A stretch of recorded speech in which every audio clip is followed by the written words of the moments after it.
What is up, everybody, and welcome to the All-NBA Show powered by FanDuel, America's #1 sportsbook. Get started with $150 in bonus bets if you win your first $5 bet at FanDuel.com/All-NBA. I'm your host, Adam Mares. I'm joined by my esteemed colleague and a little bit of a sad Tim Legler today as his Commanders go down. How you doing, Leg? Sorry to bring it up, but I got to bring it up. Talk about it all year, too. Yeah, obviously, man. Yeah, tough one. Disappointing. I didn't expect necessarily to win the game. I didn't think the Commanders could necessarily go in there and win that game. But that wasn't representative of the way they're in, mistakes on a big stat. I feel bad for them because I know they were probably embarrassed by the way they played, and it snowballed out of control. But you cannot overcome that many mistakes, putting the ball on the ground that many times in really important moments. Even by Eckler, like 24-23 with a whole quarter to play, and you're driving and you got the ball at midfield. You get that to 34-30, you're going to start to feel the pressure at home if you're the Eagles. But Commanders couldn't do it. Great year. I'm excited to have a lot more decades. So I'm excited with where we're at, although it does sting to lose and not be competitive in the last game. It does. It is a bummer, especially against a rival. But, those are the breaks. Yeah. We got a lot to get into today, though. We're going to go heavy on the Lakers because Anthony Davis has made a point to speaking to Shams Charania to say that they need a trade and specifically that they need to get a big. And I have a lot of thoughts about that. We're going to give some shout outs later on in the show. But we have a bunch of quick hitters to get to as we start off with our layup lines, as we always do, our headline layup lines. First one I have for you, Legs. The Grizzlies get a win over the weekend and have now won 6 in a row. They're tied with the Rockets for second in the West, both of them 6.5 games behind OKC. This is the thing, man. We're more than halfway through the season. I keep waiting for them to drop off. It's not like they've been the healthiest team in the world. I keep waiting for it, and yet here we are, and they're on a 6-game win streak. So what do you see from them, and what do you make of a 6-game win streak? Listen, they're a team that's been very, very impressive. I've actually had a couple of their games, and you can really see when you're there the impact that this team can have defensively on teams. I think Jaren Jackson Jr. has been unbelievable, and we've been talking about, if they only get one All-Star bid, who's it going to be? I think Jaren Jackson Jr. Has probably been their best player from start to finish this year. That's John Morant is an exceptional talent. John Morant is the guy that you tend to gravitate toward for highlights if you're not watching him play. But you watch the nuts and bolts and the matchup problem that Jaren Jackson creates for teams with his shooting and post-up ability combination, and then his defensive ability. To me, I don't know where they'd be without him because he is such a one-off type talent that differentiates their front line from other teams. So he's been incredible. Desmond Bane missed time early in the year. He's back now, finally fully in rhythm. John Morant's been able to stay on the court. Like Zach Edey has been better than I expected him to be, and he continues to get better. And then they've had these other guys, these role players that have been so important. Jalen Wells probably at the top of my list in terms of getting greater contribution than they expected. To start on this team, Jalen Wells, this guy was playing D2 basketball 2 years ago, and he's starting for the Grizzlies. They're a very interesting team, man. And again, it always comes down to how do you view the rest of these teams outside of Oklahoma City? And Memphis is laying their case that they are a team you could expect to see in the conference finals. Like they're one of those teams. Because I think it's Oklahoma City and everybody else, and it's how you view them. And Memphis, to me, is really separated themselves from some other teams that get a lot more shine than they do. And I think for me, Jaren Jackson Jr. is the biggest reason. So let me ask you this, because I think there's no question Jaren Jackson Jr. has been their best player this year. I think it's by a wide margin.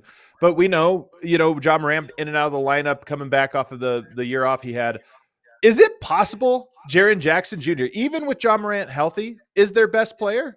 Is that even like, if you compare what the best of what you've seen from Ja over the years to what you're seeing from Jaren Jackson right now, is it possible that that's like an even kind of thing? Absolutely. Like it's almost like you can't just say, well, like if you had to give up one, that automatically you go, oh, it's definitely Jaren Jackson Jr., man. he is such a problem. And by the way, you don't realize how big he is. And I'm talking about like just his weight, like his shoulders are so wide, his arms are so long. He's got a lot of just physical mass to him. You don't realize it as much until you sit there courtside and watch this guy play. Because when he starts to come at you and then turns and puts his back on you as he starts to work you into the post, and he could turn either shoulder. He loves going to that little jump hook push shot inside, 8 feet. It's one of his favorite shots. When he does that, he's putting guys that are good sized players on his back. They look helpless. And it's pretty impressive. His touch, his skill. The other thing about him, he's got a great motor, man. He doesn't really jog up and down the floor. He doesn't take plays off. So yes, to your point, I think it's impossible to differentiate between the two. They need both of them. Like, you need the elite level lead guard play in this league, and Ja Morant gives you that. But they're not a team that you're going to be taking seriously if Jaren Jackson Jr. is not on this roster. And you replace him with a lot of different bigs in this league. They're not going to give you what he does. And so, yes, I do think we have to start to look at those guys a little bit more equal footing, because I don't think we have. I think we always look at it as Ja's team and then who's around Ja. And like Jaren Jackson Jr. is like some sort of a role play or something. That's not the case. They've got two legitimate stars in my mind, because I think he is a star in this league. Man, and the other thing about them, they have a bit of that bully ball going on. And we're going to talk about bully ball later on with the Lakers and AD's need or desire for a center. But Zach Edey, okay, he's enormous. You have to put an enormous body on him. You can't guard him small. And then Jaren Jackson Jr. is big, even though he has all the skills. He likes to be a little perimeter oriented, face up and do those things. He's still enormous. And that push shot you're talking about, that's a reach over a smaller defender push shot. It's not like he shakes, shimmy this or that. He kind of just reaches over and throws that almost awkward looking jump hook that he's so good at.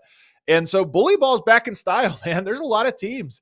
For a while there, we thought, is Draymond Green the perfect center? 6'7", versatile, switch everything. We're kind of swinging back to where these teams are having multiple bigs and bully ball just back in vogue.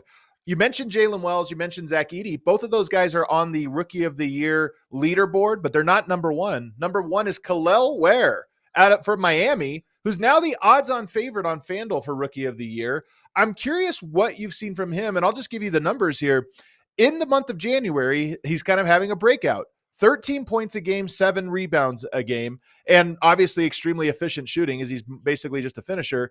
But what have you seen from him over this last month that has vaulted him to number one on the rookie ladder?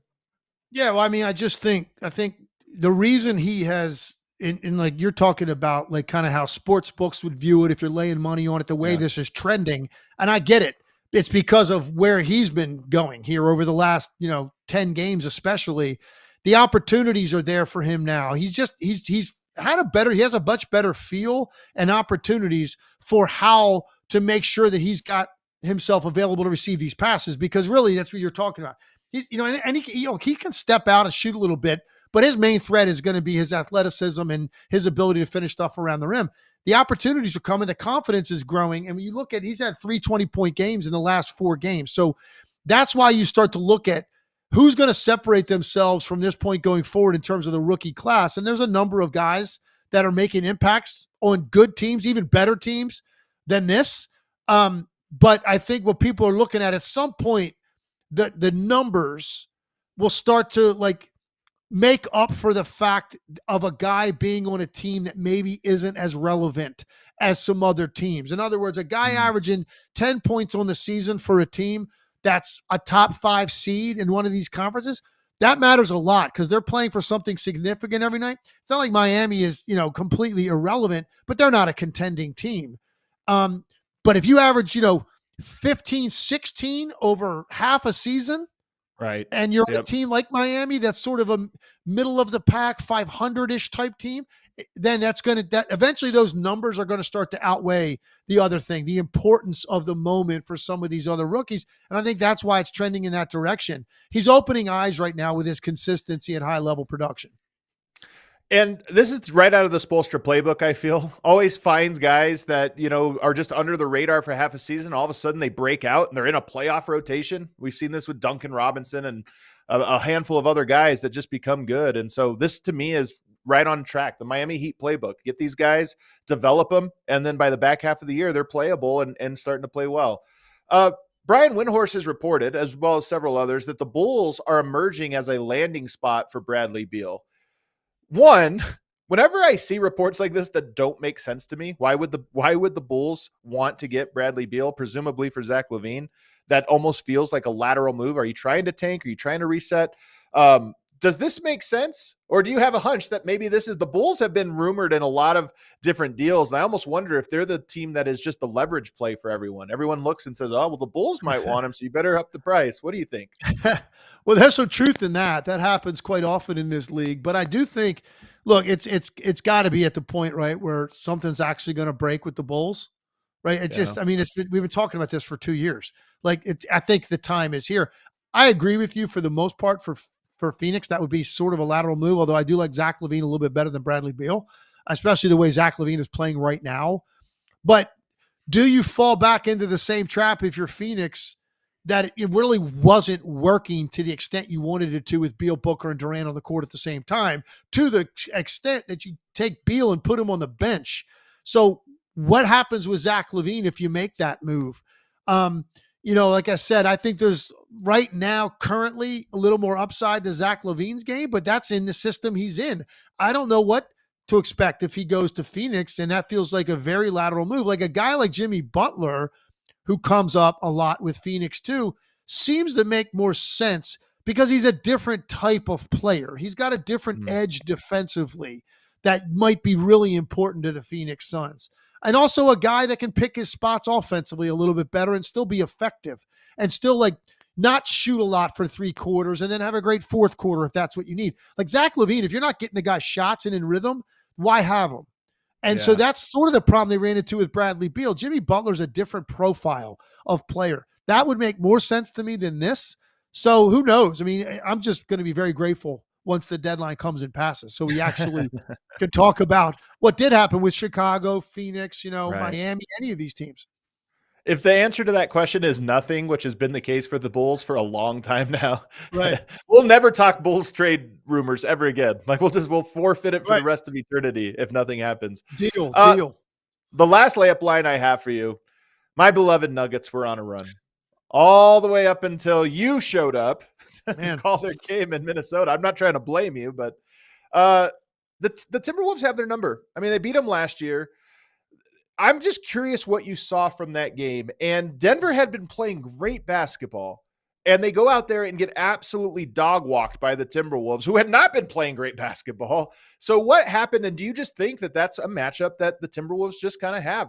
Some teams have your number. All right, I want to take you behind the scenes a little bit. So we get to the arena, we do the coaches interviews, and we did Chris Finch first and talked to him. And Chris Finch tells us, Anthony Edwards game time decision. And it's just the mood around the people that we ran into when we first got to the arena. I felt like, and then he said that, I felt like, man, I don't think Anthony Edwards is going to play. Man. And so now I'm literally, as a broadcaster on a game, when you don't really have a dog in the fight, all you really can ask for, high-level basketball is great, but high-level basketball, and then even more important, keep it close. So give me 6 minutes at the end of the game of really important shot making. That's what you want as an analyst, man. Let me call the big moments so people stay tuned into the game, and it's some drama. So when I heard that about Anthony Edwards, Dave Pash and I called the game with, we're both thinking like, oh man. I'm sorry, Mark Jones. I apologize. Mark Jones was calling the game with me. We both were looking at each other like, oh man, I hope the Wolves can stay in the game, because the Nuggets are coming in on a roll, playing their best basketball this season. Michael Malone comes in right after Chris Finch. If you just listen to Michael Malone and how happy he was with how everything was going with his team, and then Anthony Edwards might not play, and at best, he's probably going to be hampered with some flu-like symptoms.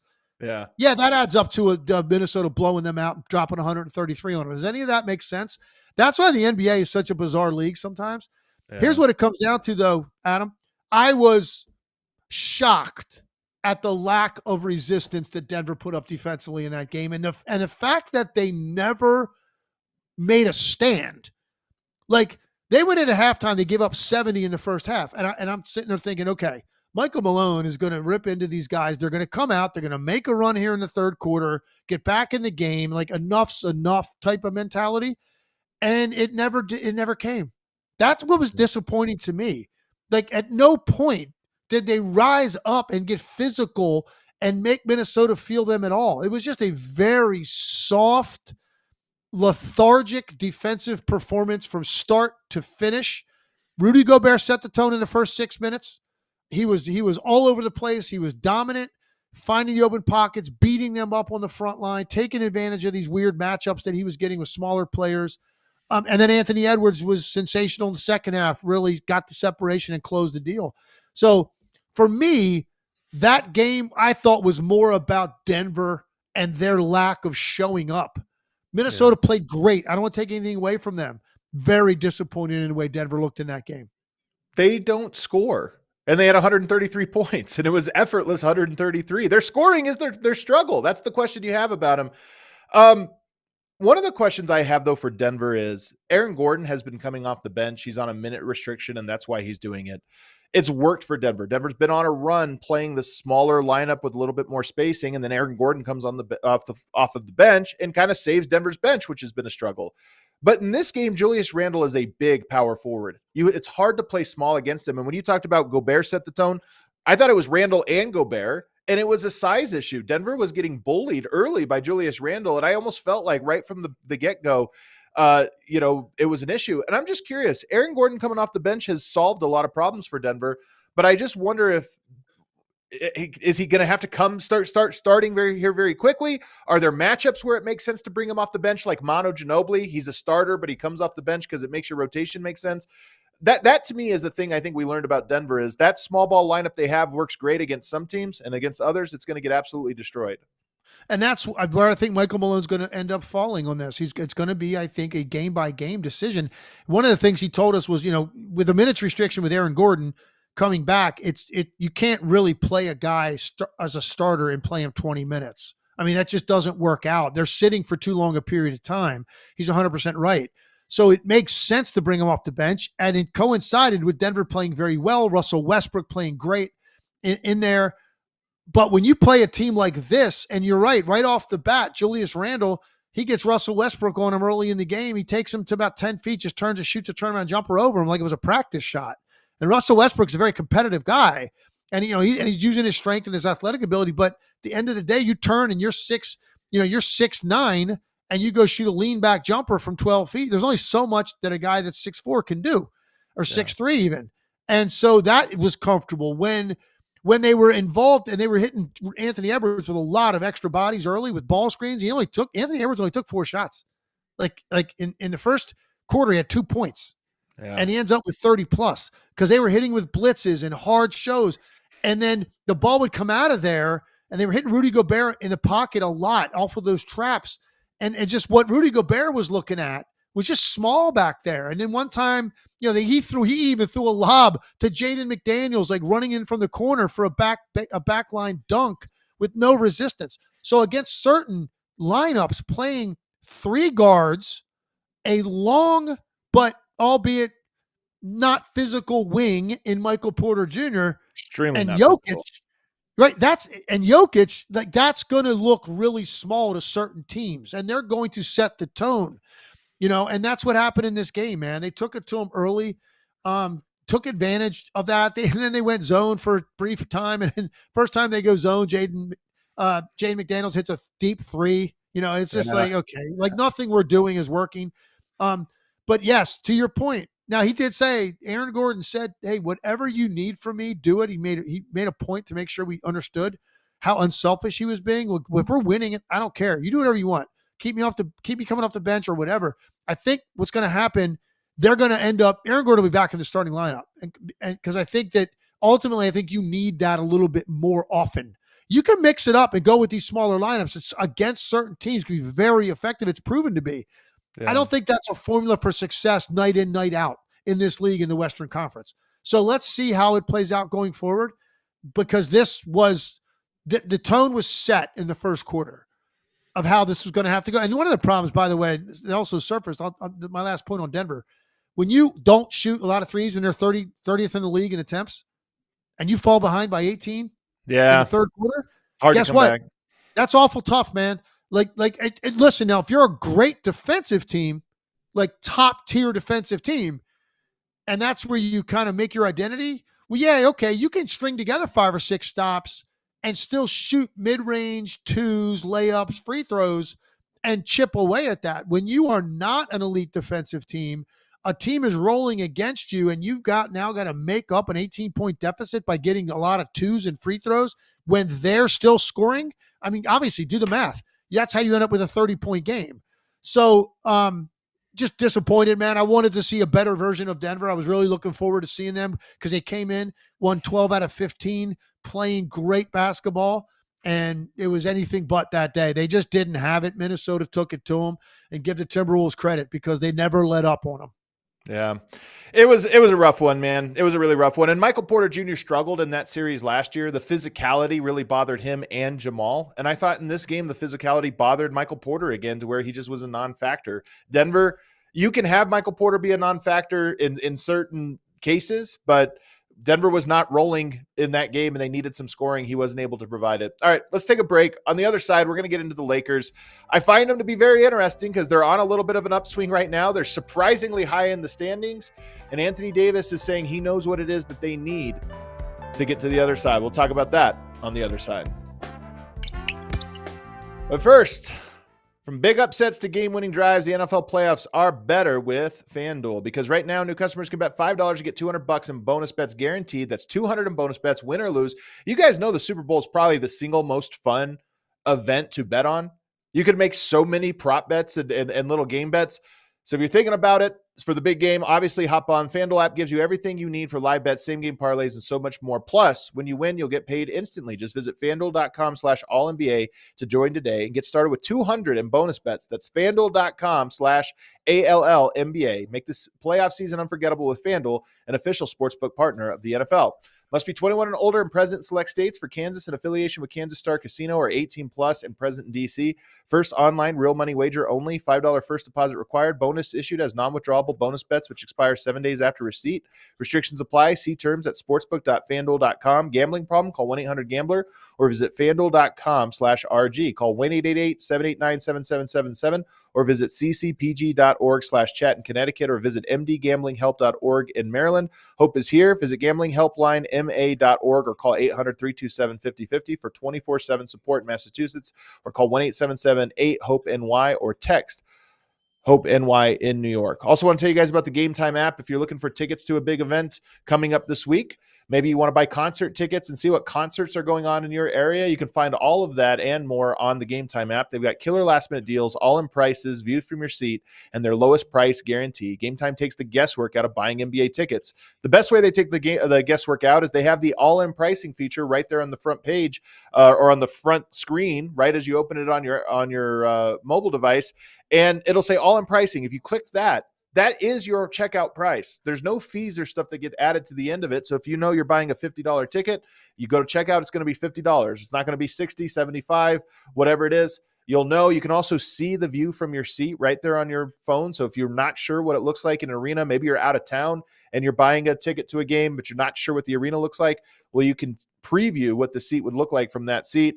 It's incredibly handy. So you can take the guesswork out of buying NBA tickets with Game Time. Download the Game Time app, create an account, and use the code ALLNBA. Really important that you help us out. Use the code ALLNBA for $20 off your first purchase. Terms apply. Again, create an account and redeem the code ALLNBA for $20 off. Download Game Time today. Last minute tickets, lowest prices guaranteed. All right, back here on the All NBA show. If you're enjoying the show, make sure you hit that like button. We're doing this 4 times a week live. We also have bonus content. We had Mark Stein on over the weekend talking about Cam Johnson and the MVP race. Lots of good stuff there. But now we're going to talk some Lakers. And to set the table here, Jarred Vanderbilt returned to the lineup over the weekend as they played the Warriors. It was a tight game. Lakers pulled it out. Warriors have been on the struggle bus. Might have been the death knell for them on their season. But they get the win. And they've been on a little bit of a run. And I just want to start, before we get into the Anthony Davis piece of this, what do you make of the Lakers in their recent play? Most people would be shocked to know they are 5th in the standings and right behind Denver, 1 game away now from passing Denver to be a top 4 seed. So what do you make of the Lakers and how good they are and can be? Here's what's interesting about the Lakers, right? They're a good team with two great players, right? That's gonna give you more than a lot of other good teams in the West, right? You've got these two guys, and what's happened is they've stabilized their starting lineup, they've stabilized their rotation. Dorian Finney-Smith was a nice acquisition, but Max Christie is now become the choice for JJ Redick at that spot. I think he's had 15 games in the last 2 months over 30 minutes. And most games, he's not over 30 minutes. He's in the upper 20s. He has solidified that spot because I think you saw, I don't think JJ Redick was ever a huge fan of D'Angelo Russell. I think Dalton Connect is a guy that now they're utilizing him. Hey, if he comes in, makes a couple shots, he's going to get more minutes. And there's a good chance he'll end up having a good shooting night. But if he comes in, misses a few, Dalton Connect's minutes aren't going to be great that night. I think JJ Redick's finally at that point. He's not going to force minutes for Dalton Connect until he can be more consistent. Whereas early in the year, I think there were times he came in, sparked them. Everybody wanted more minutes for Dalton Connect, I myself included. And it just wasn't something I think that JJ was comfortable with. He started him a little bit early in the year. I don't think he thinks he's probably mature enough defensively yet with his experience in this league. So I'm going to use him. He's going to use him now differently. 15 to 25 minutes, depending on if he makes shots early. And that's made sense because now clearly he has favored Max Christie. And even when you talk to JJ about him, like the stuff he says, it's obvious how much of an impression he has made on JJ Redick. That's stabilized them to a large extent. And then look, LeBron's been playing great. He was shooting the ball great early, and his three-point shot's really important because he takes a lot of them now. And then he really struggled for a stretch making threes. He's back again shooting it at a really high rate. That makes everything easier for him and everybody else. Anthony Davis has put up very consistent numbers all season. And the thing about the Lakers, look, they don't really have too many really bad losses where I'm talking about they're playing one of the real bottom feeders in the league and they just weren't ready to play. Like most of their losses are against good teams or at least average and above teams. So that's a good sign, for them. They haven't really had a whole lot of flat performances. And now they're starting to feel better about their actual rotation, their starting lineup. JJ's more comfortable with who he wants to go to and when. It creates a rhythm to your team. And one final time, they've got the ultimate hammer. They've got two great players that can win any matchup in front of them every single night. A lot of the teams that are sort of battling for those spots, they don't. The Lakers do. They've got two guys that physically can beat you up in a number of ways and dominate the game. And they do it enough to help them right now, enjoy this recent success and start to separate from that 500 line. Jarred Vanderbilt returned in this one, and he had 2 points, 4 rebounds, 2 assists, 3 steals, which is huge. 2 offensive rebounds, by the way, in just his 12 minutes. And this is why he's an interesting player for them specifically, because Vando has his flaws. He's a very uneven player. But the Lakers are 25th in offensive rebound percentage. And they out-rebounded the Celtics in that game. But that was before Vando got back, but that was their big win recently. And I think it was a big reason why they won. Is their ability to get second chance points. They're not a team that shoots the three well, so they don't win these little marginal battles very often. They don't generate a ton of steals. One margin they should be better at, 25th in offensive rebound percentage. Vando alone will probably help raise that. So even though he's sort of a marginal player, do you think he specifically adds a lot to this team going forward?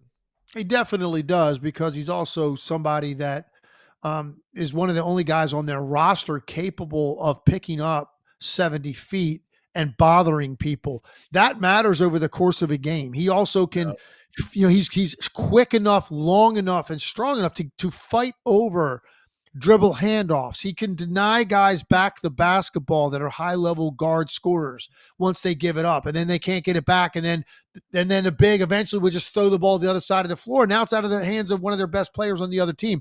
He can do those kind of things, and he cares about doing that stuff. Their personnel isn't equipped to do that. Vanderbilt's the one guy that can, and when you watch him play, you notice tangibly it wears on teams, the way he could play defensively. So that's a very important guy to get back. Another guy I want to mention who was just so bad at the start of the year, and now he's playing pretty solid minutes, and he's played much better, is Gabe Vincent. And Gabe Vincent is now Like you think, look at what he was shooting at the start of the year. It got to the point where you could tell he even knew it wasn't going in as soon as it left his hand. And as a result, the lack of confidence, even with the other stuff that he can do that you like, his on-ball defense, he's a veteran, he's a pro, like great. At some point though, you can't play that bad offensively. Like I've got to go in a different direction. He's now making JJ Redick give him more minutes, and he's earning them because he's shooting a respectable percentage. I think he's like mid 40s this month from the field. That was unthinkable to start of the year where he was shooting. And would it ever come back? That's another guard in your rotation that does nice things for you, that helps promote ball movement. He's again a smart player. And you don't have to worry about now the fact that he's consistently giving you 0 for 6s. Like he's actually contributing offensively. So Gabe Vincent actually also, I think, has helped them during this recent stretch. If we're looking at what's changed, like what around the margins, we're talking about guys like Max Christie and Dorian Finney-Smith and Jarred Vanderbilt and Gabe Vincent. We're not talking about LeBron and AD. We're talking about the rest of that getting cleaned up. And it's just been better for them. You mentioned that you don't have to worry about the 0 for 6s. It is funny because in that game he did go 1 of 6, but your point still remains. And I think the shooting guard spot for them is actually one of the big question marks. You got him, you got Max Christie, two guys that when they're playing well are good. But I wonder about the athleticism on both of them, because in the playoffs, this is going to be, there's a lot of teams that have this right now. Some smaller, like Cleveland, I think if they have one concern, we had Danny Cunningham, who covers the Cavs for Locked On Cavs last week, and he talked about as good as Mitchell and Garland are, when they face up against the Houstons of the world that have these big, athletic, long wings, then all of a sudden you zap their power. I think those are clearly not the stars of their team, Christie and Vincent, but I think it's the same thing. And if you just go up against an opponent in the playoffs that's long and rangy, those guys almost lose all of their effectiveness. So that we'll talk about that in a second, because there is, if they talk about trades, that's the spot to me where I think you're looking. But it's not the spot that Anthony Davis is looking if he's looking for a trade. He had an interview with Shams Charania on ESPN just over the weekend, and he had this to say. We have the clip for you. What can be done with this roster? Are you satisfied with the roster? Do you feel like you guys need some more here? I think we need another big. I feel like I've always been at my best when I've been the 4. And having a big out there, we know it worked when we won the championship with JaVale and Dwight. I'm at the 5 and I'm at the 4. I think our 19-20 team was like the perfect construction of a team. We had shooters, we had dogs defensively, we had scorers. We knew like everybody who knew their role. It sounds to me like you're saying you guys are maybe a couple pieces away. We are though. Like I really feel like we are. All right, so it's an interesting comment. I'm going to say this. Anthony Davis has always bothered me about having the stance. This is not new. This is just new, him kind of coming out and being so pointed. It's always bothered me because I just hate this idea of big men not liking to play like big men. But I have to come to his defense. I think in this instance, he's actually right. When you look at the construction of their team, LeBron is huge for a small forward. Anthony Davis is huge and mobile for a power forward. And they did win a title when they had another big. And if I look at it, I go, I believe that they're going to be this elite 3-point shooting team or run and gun or any of that stuff. No. So what are they closest to? They're closest to being a bully team that if they were able to add a big, they might just out-bully a lot of teams in the West. And then to your point, rely on LeBron and Anthony Davis to carry him home. So as much as I don't like the idea of big men not liking to play like big men, I actually think AD is correct on this one. What do you think? Yeah, I've kind of always felt that way about Anthony Davis. Because here's the deal. At some point, whether you and I concur with you hate hearing that kind of stuff, and I'm the same way. I do too.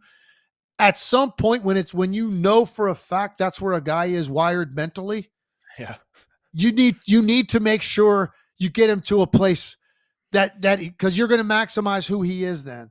And I don't necessarily think that means all the time he's out there playing with a guy bigger than him or playing with a guy that plays more like a traditional center in this league to make him more comfortable. There's times when it just benefits your team for him to play the 5 and you could play a smaller lineup because of who you're playing and who you have to guard. And for a matchup for him even. It makes more sense.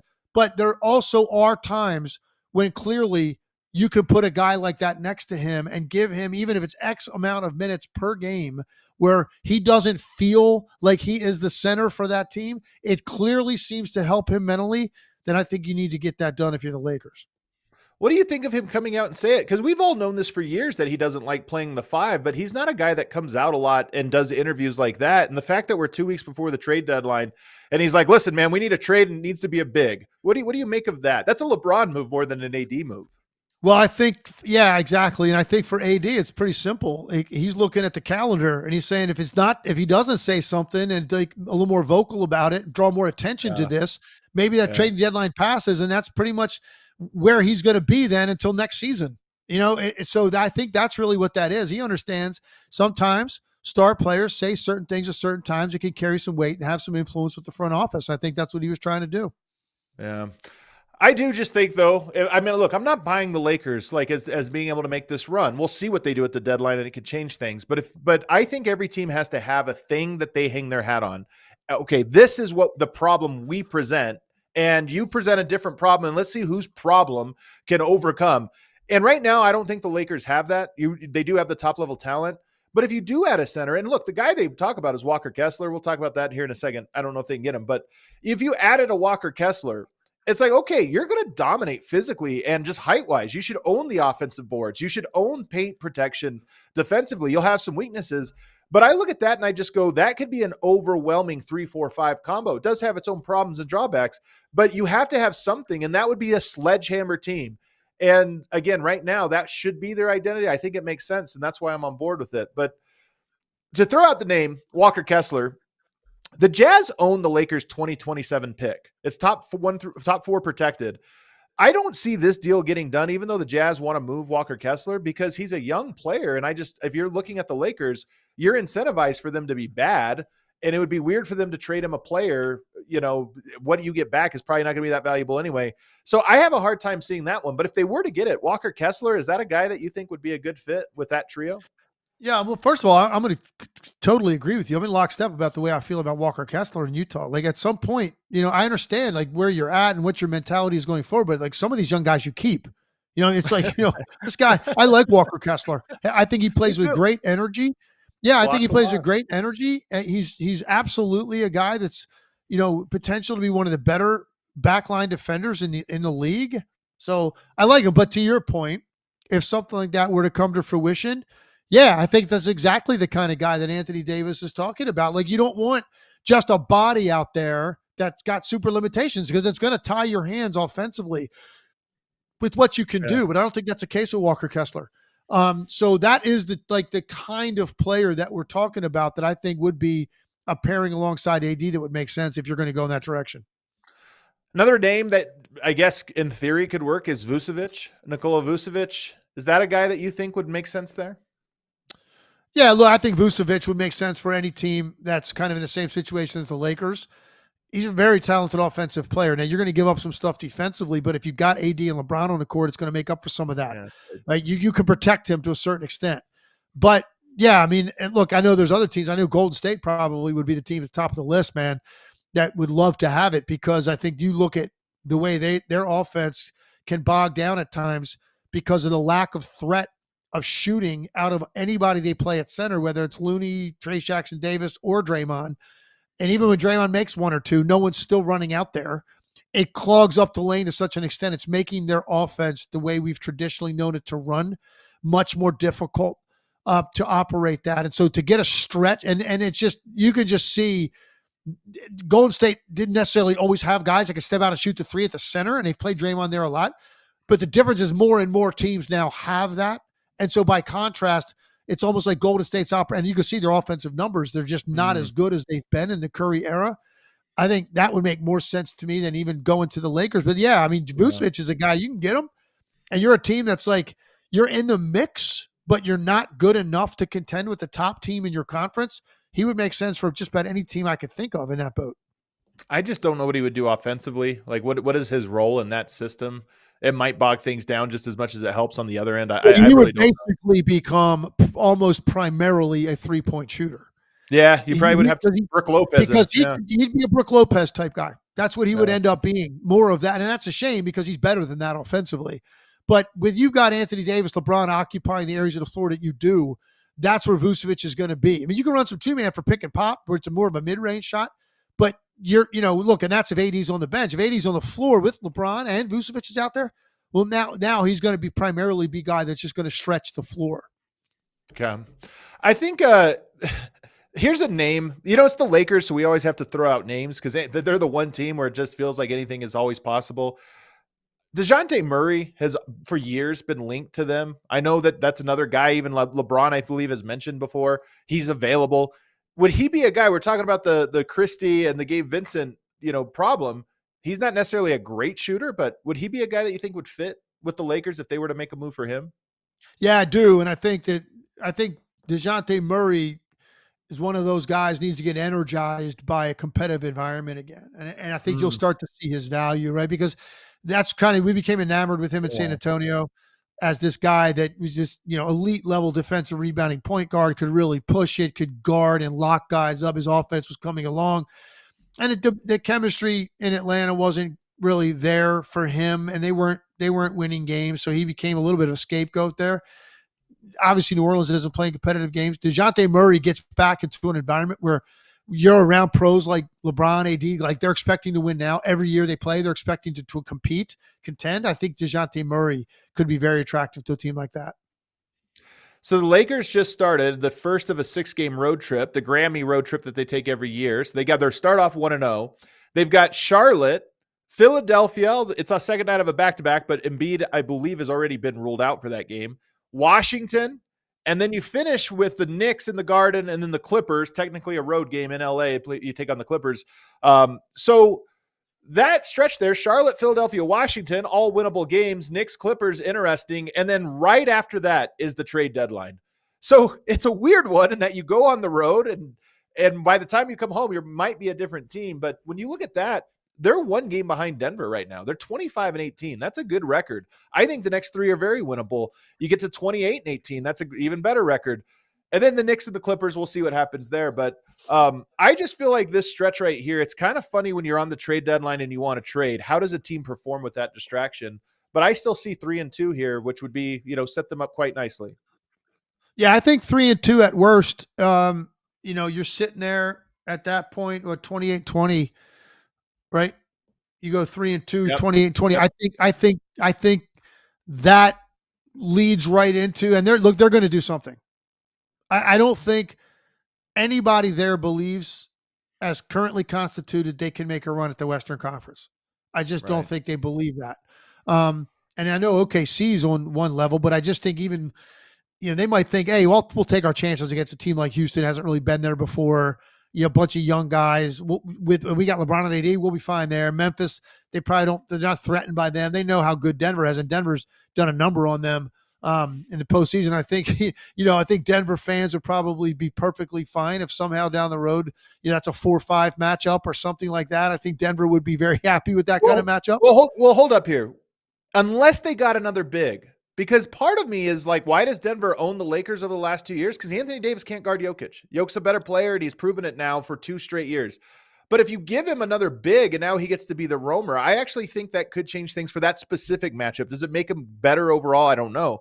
But for that specific matchup, which I think is part of why Anthony Davis wants this, I have to imagine in the back of his head, he's thinking, I hate going into a playoffs on the national stage and giving up 40, 15, and 15 to Jokic on a nightly basis as I get swept. I have to think that's part of his calculus. So you don't think it's because of the Nurkic, Nick Richards, Plumlee combination? You think it's more about Jokic, right? Three-headed monster. That would make sense. And look, I'd say that's an interesting look.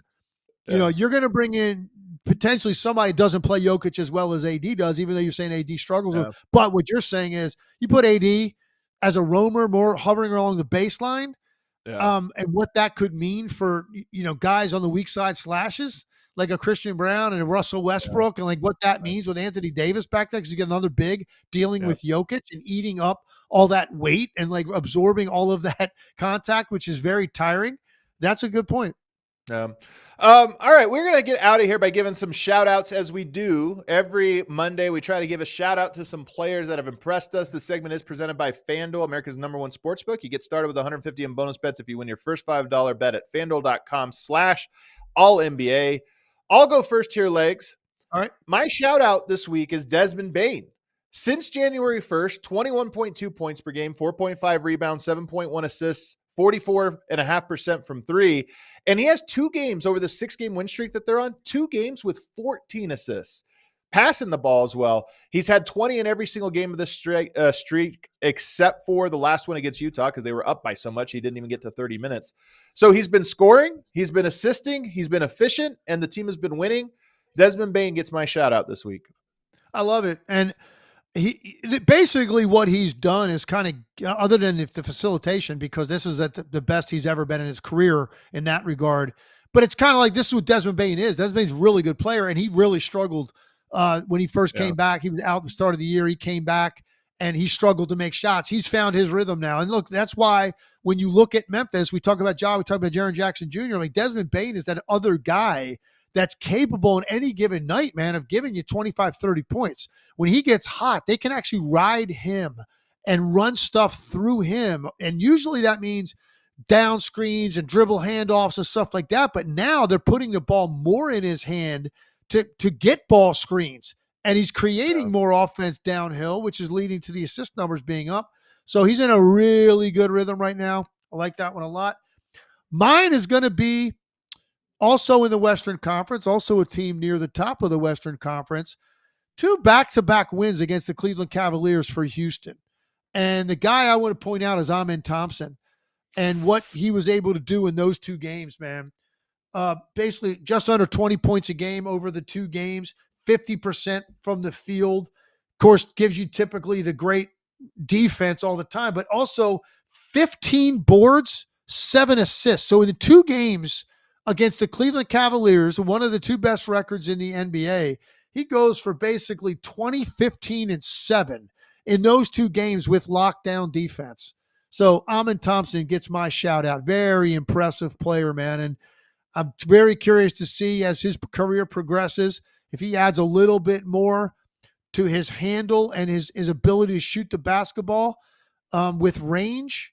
You've got an all-star, a perennial all-star on your hands. Hell, he might end up being one anyway if he doesn't add that. But if he does, Agreed. That's where he's going to fall. He's had such an impact on this team and is so much a part of what he does every day. He's responsible for where Houston sits at 2 in the West. And we talk about Şengün a lot. Jalen Green gets a lot of hype because he goes off and is super explosive. Amen Thompson is just this rock every night, man, that's getting it done. And does it without ever cracking the look on his face, which is the most stoic face you're ever going to see on a basketball court, which I love too. He's all business. I'm going to go further than you, man, because he's already scoring and assisting without the things you're talking about. Because I agree with you. Like, there's a lot of headroom for him. That's what's exciting. But I had Kevin O'Connor over on Friday, or on the show on Friday, and we did future MVP rankings. And someone put in the comments, Amen would have been a good sleeper pick. And I sit there and think, he's actually right. When I look at this team, Amen Thompson does remind you of like early era Kawhi Leonard in some ways, where it was impossible to project Kawhi would become as deadly as a mid-range shooter as he was if you just watched him coming out of the draft. But I watch him and I go, he has everything. He's a monster defender. He's a super athlete. He has great feel for the game. He's made of the right stuff. He's unselfish and has a high IQ. The shot is the thing holding him back. And I'm not saying he will get it, but I watch that team and he's my favorite player on there. If I had to pick one guy on their roster, one young guy, Jalen Green, Şengün, all those guys, Amen Thompson would be the guy I would pick. And I feel great about that. So part of me goes, and I wanted to ask you this, what's his upside? Because part of me wonders if his upside is All-Star selling him too short? Yeah, I think upside is, and again, you're talking about a player that's 21 years old. So if you're talking about upside when he hits his prime, 24, 25, 26, like that's when it really all comes together, is I think an all-league caliber player. I don't know the way that MVPs traditionally have gone. I don't know if Amen Thompson is going to be a guy that's getting 25 to 30 at night, which is typically where those guys fall. Yeah. I think that might be a little bit high for him, but he might be a dude that's giving you 21 and 12 with 7 dimes and is up for Defensive Player of the Year. Guess what? That also could be an MVP type, especially if your team wins 55, 60 games in a given season and really challenges for the one in the West or something. If that's what the trajectory is here for this team and for this player, he would be in the conversation at that point. But if, as a generic statement, I would say all league caliber, first, second, or third team, like down the road, I think is possible. You're talking about a 6'7" small forward that in the month of January is averaging 12 rebounds a game. You're talking about Monster a guy put in the rebounder. top 5 in the league in rebounding as a wiry, thin 6'7" 3. That's incredible, man. And that's just sheer athletic ability, tremendously strong hands, and just great determination and want to. Add all that up, man. Any way you slice it, it's a great player that's going to be in this league for a long time. I like it, man. MVP upside to me. Small, maybe not. But you know what? Nobody saw Jokic coming his second year either. Nobody was saying MVP his second year. Maybe he has a similar trajectory. I just love his game. I love watching him. I love rooting for him. Cue that outro music, James. We appreciate you guys watching along today. If you're not subscribed, make sure you subscribe because we are doing this 4 times a week. We got great shows, great content lined up. And when the games are good, the show's even better. So we appreciate you watching. Do us a favor. Hit that like on the way out. We'll see you tomorrow.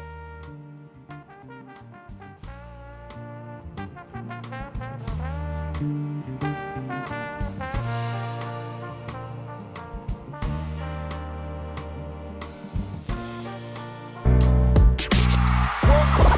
all silly like the mayor.